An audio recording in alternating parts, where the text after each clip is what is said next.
میں روڈ پر نا کی سیدھ میں چلا جا رہا تھا۔ زندگی جینے کی جیسے خواہش ہی ختم ہو چکی تھی۔ کتنی ہی باتیں تھیں جب میرے دماغ میں گردش کر رہی تھی۔ مختلف سوچوں نے مجھے اپنے گھیرے میں لے رکھا تھا۔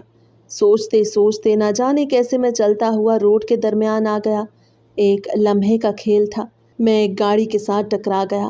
آخری خیال جو مجھے آیا وہ یہ تھا کہ میں شاید اپنی آنکھیں دوبارہ کبھی نہ کھول سکوں، مگر جب ہوش میں آیا تو میں ایک ہاسپٹل میں تھا۔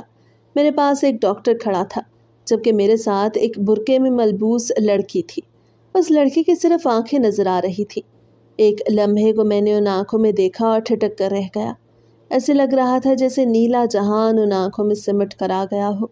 اگلے ہی لمحے میں نے اپنی نظریں چرا لی۔ میں یہ سوچ کر اداس ہو رہا تھا کہ میں بچ کیوں گیا؟ ایسی زندگی کا بھلا کیا فائدہ؟ میرے چہرے کے اتار چڑھاؤ وہ لڑکی بہت غور سے دیکھ رہی تھی۔ آپ کو نئی زندگی مبارک ہو، میں طنزیہ انداز میں مسکرایا تھا۔ وہ شاید میرے چہرے سے میرے دل کی حالت سمجھ گئی تھی۔ کیا بات ہے، آپ کو بچ جانے کی خوشی نہیں ہوئی؟ اس کا انداز بہت دوستانہ تھا، مگر میں اس وقت کچھ بھی کہنے سننے کی پوزیشن میں نہیں تھا۔ اس کے بعد وہ مجھ سے معذرت کرنے لگی، حالانکہ اس ایکسیڈنٹ میں اس کی غلطی ہی نہیں تھی۔ وہ تو اپنے راستے پر جا رہی تھی، اس کے سامنے تو میں خود آ گیا تھا۔ غلطی تو میری بنتی تھی۔ کیا آپ کا ارادہ خودکشی کرنے کا تھا؟ وہ نہ جانے کیوں مجھے بولنے پر اکسا رہی تھی۔ میں نے اسے مختصر اپنے بارے میں بتایا۔ اس کی آنکھوں میں مجھے اپنے لیے ہمدردی نظر آئی۔ اس نے مجھ سے میرے ابو کا نمبر لیا اور انہیں میرے ساتھ ہونے والے حادثے کے بارے میں بتایا۔ تھوڑی دیر کے بعد ابو اور دادو میرے پاس آ گئے۔ وہ لڑکی ان سے معذرت کرتے ہوئے وہاں سے چلی گئی۔ جب ہم لوگ گھر واپس آنے لگے تو پتہ چلا کہ وہ ہاسپٹل کے تمام بلز کلیئر کروا گئی تھی۔ گھر آنے کے کافی ٹائم کے بعد بھی میں اس کے بارے میں سوچتا رہا۔ کچھ دنوں میں میرا BA کا رزلٹ بھی آ گیا۔ میں بہت اچھے نمبروں سے پاس ہوا۔ اب میں دن رات ایک کر کے کوئی نوکری ڈھونڈ رہا تھا، مگر میں پورا دن شہر کی کھاک چھانتا، مگر مجھے نوکری نہیں مل رہی تھی۔ پھر مجھے ایک مال میں نوکری مل گئی۔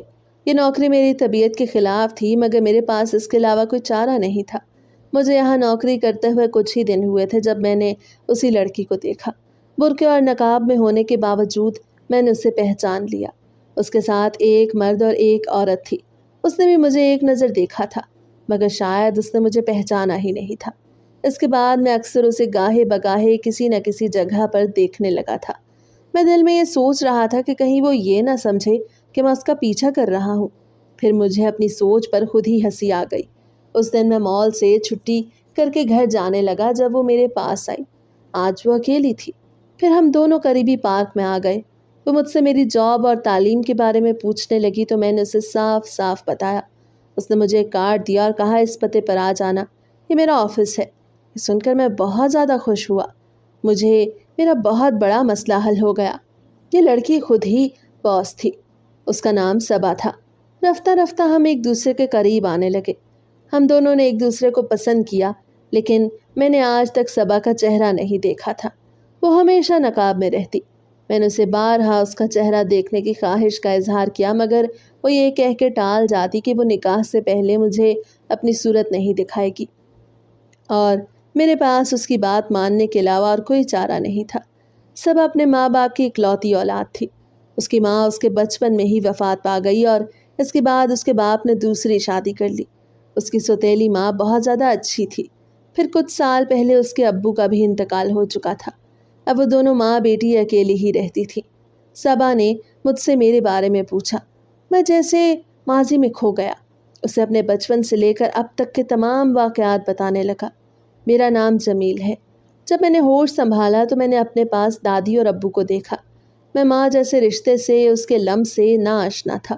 میں اپنی ماں کو صرف تصویروں کی حد تک ہی دیکھ پایا تھا، اور اس کے بارے میں بچپن سے ہی اپنے دادو سے بہت غلط سلط باتیں سنتا آ رہا تھا۔ میرے تمام خاندان والے، محلے والے، سب لوگ میری ماں کو برا کہتے، اسے بد کردار سمجھتے۔ میری دادو جب میری ماں کو بد دعائیں دیتی، اسے گالیاں دیتی تو مجھے بہت برا لگتا تھا۔ میں چاہتا تھا کہ میں کسی طریقے سے اپنی دادو کو خاموش کروا دوں، مگر میں چاہتے ہوئے بھی اس چیز کی ہمت نہیں کر پایا تھا۔ دادو اکثر کہتی کہ انہوں نے اپنی زندگی میں میری ماں جیسی بری عورت نہیں دیکھی۔ جس نے اپنے آشنا کے لیے اپنے بیٹے اور شوہر کو چھوڑ دیا۔ میں اس وقت چھوٹا سا تھا جب میری ماں اس گھر سے چلی گئی تھی اور پھر انہوں نے شادی کر کے اپنی دنیا بسا لی۔ دوبارہ کبھی انہوں نے پلٹ کر میری خبر بھی نہ لی۔ اس بات کا شکوہ مجھے بھی اپنی ماں سے تھا۔ میں تو ان کا اپنا خون تھا، وہ مجھے کیسے اکیلا چھوڑ کر چلی گئی؟ کیا ان کا دل نہیں چاہتا ہوگا وہ مجھ سے ملیں، مجھ سے بات کریں، مجھ سے پیار کریں؟ میں ان کی اولاد تھا، وہ میرے لیے اتنی پتھر دل کیسے ہو گئی؟ میں اس وقت میٹرک میں تھا جب اسکول میں ایک لڑکے نے مجھے میری ماں کی گالی دی۔ اس نے میری ماں کو بہت برا بھلا بولا جو میں برداشت نہ کر سکا۔ پھر میں اس پر پل پڑا، اسے میں نے بہت مارا۔ چند دوسرے لڑکوں اور ایک استاد نے آ کر اسے مجھ سے چھڑوایا۔ پھر اس کے بعد مجھے اسکول سے نکال دیا گیا۔ تب مجھے میرے ابو نے بھی بہت زیادہ مارا۔ اگر میری ماں مجھے بچپن میں چھوڑ کر چلی گئی تو تب ابو نے پاس ہو کر بھی باپ ہونے کا حق ادا نہیں کیا۔ وہ تو جیسے مجھ سے میری ماں کے بدلے بھی لے رہے تھے۔ انہوں نے مجھے کبھی شفقت کی نگاہ سے نہیں دیکھا، نہ ہی کبھی انہوں نے میری کوئی فرمائش پوری کی۔ دادو ہی میرے لیے ماں اور باپ سب کچھ تھی۔ مجھے دادو سے صرف ایک ہی بات پہ اختلاف تھا، جو وہ میری ماں کے بارے میں غلط باتیں کرتی تھی۔ میرے ابو دن بھر مزدوری کرتے اور آدھی آدھی رات تک وہ گھر سے باہر غائب رہتے۔ ان کا غصہ ناک پر دھرا رہتا۔ دادو بھی ان کے غصے سے بہت ڈرتی تھی۔ ہمارے گھر کے حالات بہت برے تھے، کبھی کبھی ہمارے گھر میں کھانے کو بھی کچھ نہ ہوتا۔ میں دادو سے اکثر یہ بات پوچھتا کہ ابو تو روزانہ کام پر جاتے ہیں تو پھر ان کے پاس پیسے کیوں نہیں ہوتے؟ میری بات پر وہ بس ایک ٹھنڈی آہ بھر کر رہ جاتی۔ جب میں بڑا ہوتا گیا تو میرے لیے ابو کی سرگرمیاں بھی مشکوک ہوتی جا رہی تھیں۔ وہ اپنے لباس کا بہت زیادہ خیال رکھتے تھے، جبکہ میں اور دادو پھٹے پرانے لباس میں ہی رہتے۔ کتنے کتنے سال تک ہم دونوں نے کبھی نئے کپڑے نہیں بنوائے تھے۔ میں کسی قسم کی کوئی فرمائش، کوئی خواہش نہیں کرتا تھا۔ بس یوں سمجھ لو کہ میں نے سارا بچپن اپنا آپ مار کر گزارا۔ جب میں تھوڑا بڑا ہوا تو میں بھی کبھی کسی دکان پر تو کبھی کسی ٹھیلے والے کے پاس چند گھنٹے مزدوری کر کے اپنی اور دادو کی ضروریات پوری کر لیتا۔ اب تو ابو جیسے بالکل ہی بے فکر ہو گئے تھے۔ وہ گھر میں جو کبھی کبھار راشن لے آتے تھے، اب انہوں نے اس سے بھی ہاتھ کھینچ لیا تھا۔ میں اکثر دادو سے پوچھتا کہ ابو روزانہ کہاں جاتے ہیں؟ آپ انہیں کچھ کہتی کیوں نہیں ہیں؟ تو دادو میری بات پر خاموش ہو جاتی یا پھر مجھے بہلانے لگتی کہ تمہارے ابو کو کام نہیں ملتا، اس کے پاس پیسے نہیں ہوتے، وہ بیچارہ کیا کرے؟ اتنی مہنگائی ہو گئی ہے، ایسے میں انسان کا گزارا کرنا کہاں ممکن ہے؟ میں اس دن ابو کی طرف سے چونک گیا جب میں نے انہیں ایک بدنام زمانہ عورت کے گھر سے نکلتے دیکھا۔ گھر آ کر جب میں نے دادو کو بتایا تو وہ میرے آگے ہاتھ جوڑ کے مجھے چپ کرانے لگی کہ اپنے باپ کے سامنے اس بات کا نام مت لینا۔ اب مجھے تھوڑی تھوڑی سمجھ آ گئی کہ ابو اپنے پیسوں کا کیا کرتے تھے۔ ایک دن میں بخار میں پھنک رہا تھا اور گھر میں کھانے کو کچھ بھی نہیں تھا۔ دادو کی طبیعت بھی بہت زیادہ خراب ہوئی، اوپر سے بھوک کی وجہ سے انہیں نقاہت بھی بہت زیادہ ہو رہی تھی۔ یہ ساری صورتحال میرے لیے بہت تکلیف دہ تھی۔ مجھے آج اپنے ابو کی بے حسی پہ بہت زیادہ غصہ آ رہا تھا۔ پھر میں ہمت کر کے اٹھا اور اپنے ایک دوست سے ادھار لے کر میں نے تھوڑا سا راشن خریدا اور گھر کی جانب چل دیا۔ راستے میں نے ابو کو اسی عورت کے گھر سے نکلتے ہوئے دیکھا۔ غصے کے مارے میرا دماغ کھول اٹھا۔ ہم دونوں یہاں بھوک سے بلبلا رہے تھے اور انہیں اپنی عیاشیوں سے فرصت نہیں تھی۔ گھر آنے کے بعد میں نے سب کچھ دادو کو بتایا اور ان سے پوچھا کہیں ایسا تو نہیں کہ ابو شروع دن سے ہی ایسے تھے اور امی ان کے اس رویے سے، عادت سے تنگ آ کر انہیں چھوڑ کر چلی گئی ہوں۔ میرا اتنا کہنا تھا کہ دادو کا چہرہ بالکل پیلا پڑ گیا۔ وہ بہت غصے میں آ گئیں، زور زور سے چلانے لگیں، تمہیں شرم آنی چاہیے، تم اپنی بد کردار ماں کی غلطی کو چھپانے کے لیے اپنے فرشتہ صفت باپ پر تہمت لگا رہے ہو۔ تمہاری ماں یہ گھر اپنی بد کرداری کی وجہ سے چھوڑ کر گئی تھی، اور تمہارا باپ جو اس عورت کے گھر میں جاتا ہے تو وہ کسی عیاشی کے لیے نہیں بلکہ اس عورت کی مدد کرنے کے لیے جاتا ہے۔ وہ غلط نہیں ہے، بس مجبور اور حالات کی ستائی ہوئی ہے۔ تمہارا باپ اس کے گھر میں راشن لے کر جاتا ہے۔ دادو کے الفاظ تھے یا چھری تھی؟ مجھے ان الفاظ سے اس قدر تکلیف ہو رہی تھی، اس قدر اذیت محسوس ہو رہی تھی جو آج سے پہلے میں نے محسوس نہیں کی تھی۔ میں دادو کی اپنی ماں کے ساتھ نفرت سے آگاہ تھا، مگر اس نفرت کی آگ میں وہ اتنا جل رہی تھی کہ انہیں اس بات کا بھی خیال نہیں تھا کہ جس کے بارے میں بات کر رہی ہیں وہ عورت میری ماں ہے۔ میں نے وہ دن بہت اذیت میں گزارا۔ اس کے بعد میں نے ابو کے کسی بھی معاملے میں بولنا چھوڑ دیا۔ میری زندگی یوں ہی گزرتی رہی۔ ایک طرف غربت تھی تو دوسری طرف میری ماں کا تانا تھا۔ محلے کے لڑکے اکثر مجھے دیکھ کر مجھے ٹوکے مارنے لگے۔ وہ کبھی سیدھے سبھاؤ تو کبھی گھما پھرا کر میری ماں کے کردار پر جملے اچھالتے۔ اس دن بھی میری کچھ لڑکوں کے ساتھ اسی بات پر ہاتھا پائی ہوئی تھی۔ پھر جب دادوں کو اس بات کے بارے میں پتہ چلا تو انہوں نے مجھے خوب ڈانٹ پلائی۔ اس دن میں غصے میں چلا جا رہا تھا جب میں نہ سمجھی کے عالم میں تمہاری گاڑی کے سامنے آ گیا۔ میں جب اپنی بات کر کے خاموش ہوا تو صبا کو میں نے ٹشو کے ساتھ اپنی آنکھوں سے آنسو پونچھتے ہوئے دیکھا تھا۔ بلا شبہ وہ ایک ہمدرد طبیعت کی مالک لڑکی تھی۔ مجھ سے چند سال بڑی تھی مگر مجھے اس بات سے کوئی فرق نہیں پڑتا تھا۔ ہم دونوں نے فیصلہ کر لیا تھا کہ اب ہمیں اس رشتے کو کوئی نام دے دینا چاہیے۔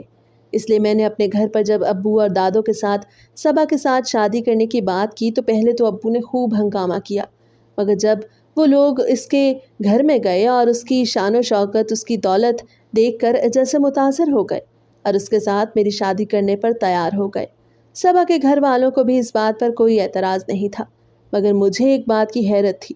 اس کی ماں نے مجھ سے یا میرے والدین سے ملے بغیر ہی ہاں کر دی تھی۔ اس کے چاچو اور چاچی نے تمام معاملات طے کیے۔ جب میں نے صبا سے اس کی ماں کے بارے میں پوچھا تو اس نے کہا کہ اس کی امی گھر پر نہیں ہیں، وہ عمرے پر گئی ہوئی ہیں۔ اب تو ہم دونوں کی شادی ہونے والی تھی۔ میں نے بارہا صبا سے کہا کہ میں تمہارا چہرہ دیکھنا چاہتا ہوں، مگر اس نے سنتے ہی صاف انکار کر دیا۔ میں اس کی اس بات پر بہت زیادہ حیران تھا کہ کہیں ایسا تو نہیں کہ اس میں کوئی ایسا نقص ہو جو وہ مجھ سے چھپا رہی ہو۔ اگر ایسا تھا بھی تو مجھے اس بات سے کوئی فرق نہیں پڑتا تھا۔ میں نے اس کی روح سے محبت کی تھی، اس کی شکل و صورت جیسی بھی تھی، مجھے اس بات سے کوئی لینا دینا نہیں تھا۔ مگر وہ پاگل اس بات کو تو جیسے سمجھ ہی نہیں رہی تھی۔ مگر میرے دل میں یہ تجسس پیدا ہو گیا کہ ایسا کیا ہے جو مجھ سے چھپا رہی ہے۔ ایک دن جب میں نے صبا سے اس بارے میں ذکر کیا تو اس نے مجھے گہری نظر سے دیکھا اور پوچھا، مجھ پر کتنا اعتبار کرتے ہو؟ اس نے سوال ہی اتنا پیارا پوچھا تھا۔ میں اس کی بات پر مسکرا دیا۔ مجھے خود سے بھی زیادہ تم پہ بھروسہ ہے۔ بس ٹھیک ہے، تم اب مجھ سے اس بارے میں کوئی سوال نہیں کرو گے، کوئی بات نہیں پوچھو گے، مگر تمہیں ایک ایسا سرپرائز ملے گا جو تمہاری سوچ کو، تمہاری زندگی کو بدل کر رکھ دے گا۔ اس کی اس بات پر میں چونک گیا۔ کیا مطلب؟ کیسا سرپرائز؟ یہ وقت آنے پر ہی آپ کو پتہ چلے گا۔ اتنی الجھا دینے والی باتیں کیوں کر رہی ہو؟ صاف صاف بتاؤ کیا کہنا چاہتی ہو؟ ابھی کچھ بھی کہنا قبل از وقت ہوگا، تھوڑا صبر کر لیں، وقت آنے پر سب کچھ پتہ چل جائے گا۔ میں دل ہی دل میں پریشان ہو گیا، نہ جانے زندگی اب کون سا نیا رخ دکھانے والی تھی۔ آج جب میں گھر میں آیا تو دادوں نے مجھ سے پوچھا، میں 3 بار اس گھر میں جا چکی ہوں، اس کی ماں مجھ سے کیوں نہیں ملی؟ وہ گھر پر نہیں ہے، عمرے پر گئی ہوئی ہیں۔ بیٹی کی شادی کی تیاریاں ہو رہی ہیں اور ماں گھر پہ نہیں ہے۔ سوچ سمجھ کر فیصلہ کرنا۔ دیکھو بیٹا، یہ زندگی بھر کا معاملہ ہے، اپنے باپ کی زندگی سے ہی سبق سیکھ لو۔ اس نے اپنی مرضی کی تھی اور اب اس کا نتیجہ دیکھ لو کیسے بھگت رہا ہے۔ میں نے حیرت سے دادوں کی طرف دیکھا۔ یہ بات میرے لیے کسی انکشاف سے کم نہیں تھی۔ کیا ابو نے امی کے ساتھ اپنی مرضی سے شادی کی تھی؟ دادو گڑبڑا کر رہ گئی۔ اس کے بعد انہوں نے اپنی بات کو بدل دیا، مگر میرے کان جو کچھ سن چکے تھے اسے میں کیسے انکار کر سکتا تھا؟ آخر کار میری شادی کا دن بھی قریب آ گیا۔ میری ہونے والی دلہن کی خوشی تھی کہ میں شادی کے بعد کچھ دن تک اس کے ساتھ اس کے میکے میں ہی رہوں گا۔ تھوڑا بہت اندازہ معترض ہونے کے بعد میں نے اس کی بات مان لی۔ ہمارا نکاح ہو چکا تھا۔ اب میں کمرے میں آنے کے بعد اس کے روبرو بیٹھا تھا۔ اس کے چہرے پر گھونگھٹ تھا۔ جیسے ہی میں نے اس کا گھونگھٹ اٹھایا، دروازے پر دستک ہونے لگی۔ شدید خواہش ہونے کے باوجود میں اس کا چہرہ دیکھنے کے بجائے دروازہ کھولنے چلا گیا۔ جب میں نے دروازہ کھولا تو میرے سامنے ایک عورت تھی۔ اس کے چہرے پر بھی نقاب تھا۔ اس نے بتایا کہ وہ صبا کی ماں ہے، اور کمرے میں آنے کے بعد جب انہوں نے اپنے چہرے سے نقاب ہٹایا تو میں جیسے سانس لینا بھول چکا تھا۔ میری آنکھیں پھٹی کی پھٹی رہ گئیں۔ یہ چہرہ میں کیسے بھول سکتا تھا؟ اس چہرے کو تو میں لاکھوں میں بھی یاد رکھ سکتا تھا۔ بے شک میں نے انہیں تصویروں میں ہی دیکھا تھا اور ان کی شبیہ اب بہت بدل چکی تھی، مگر پھر بھی میں انہیں ایک ہی نظر میں پہچان گیا۔ وہ عورت میری ماں تھی، مگر وہ کہہ رہی تھی کہ وہ صبا کی ماں ہے۔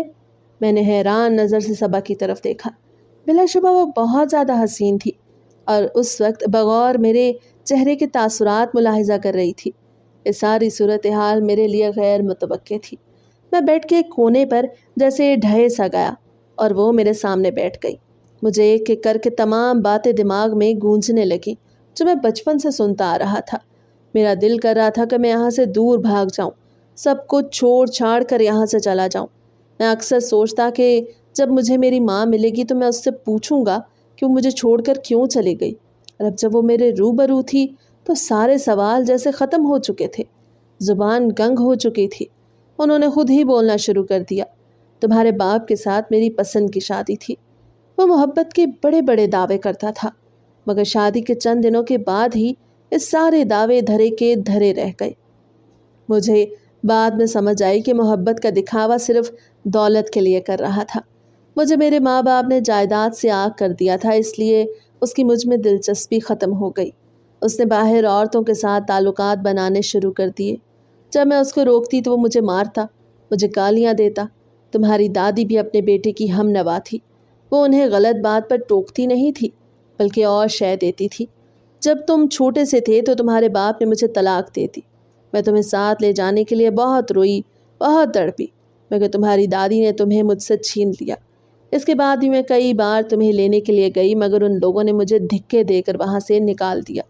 پھر میں اپنے ماں باپ کے پاس واپس آ گئی، مگر میرے ماں باپ نے صبا کے باپ کے ساتھ میری دوسری شادی کر دی۔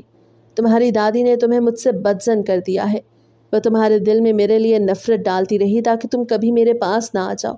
میں اسی لیے سامنے نہیں آ رہی تھی۔ اگر میں سامنے آ جاتی تو تمہارا باپ اور دادو کبھی تم دونوں کی شادی نہ ہونے دیتے۔ مجھے امید ہے کہ تم اپنے باپ کی طرح نہیں نکلو گے۔ تمہاری رگوں میں میرا خون بھی دوڑ رہا ہے، مجھے امید ہے تم میری بیٹی کو خوش رکھو گے۔ میں ذہنی طور پر بہت الجھ چکا تھا۔ دادو میرے لیے سب کچھ تھی، مجھے ان کی غلط بیانی پہ بہت دکھ ہوا۔ پھر اگلے دن جب میں دادو اور ابو سے ملنے گیا تو ان سے یہ سب کچھ پوچھا۔ پہلے تو انہوں نے مجھے بہلانے پھسلانے کی بہت زیادہ کوشش کی۔ پھر دادو کہنے لگی، میں تم سے بہت پیار کرتی تھی، تمہیں کھونا نہیں چاہتی تھی، میں نہیں چاہتی تھی کہ تم کبھی اپنی ماں کے پاس واپس چلے جاؤ، اسی لیے میں نے یہ سب کچھ کیا۔ اب حالات بدل گئے تھے، میں اور میری بیوی اپنے پرانے گھر میں دادو اور ابو کے ساتھ ہی رہتے تھے، جبکہ امی اپنے گھر میں ہی رہتی تھیں۔ میں دادو سے بہت محبت کرتا تھا، اسی لیے میں نے ان کی تمام باتوں کو کھلے دل سے معاف کر دیا، جبکہ ابو ابھی تک ویسے ہی تھے، اپنے حال میں مست اور دوسروں کے حال سے بے خبر۔ اور صبا میری امیدوں سے بڑھ کر اچھی بیوی ثابت ہوئی تھی۔ ہم ہر روز امی سے ملنے جاتے۔ صبا کا کہا سچ ثابت ہوا، واقعی میری زندگی بدل گئی، میری سوچ سمجھ ہر چیز بدل گئی۔ اب مایوسی کی جگہ امنگ اور امید نے لے لی تھی۔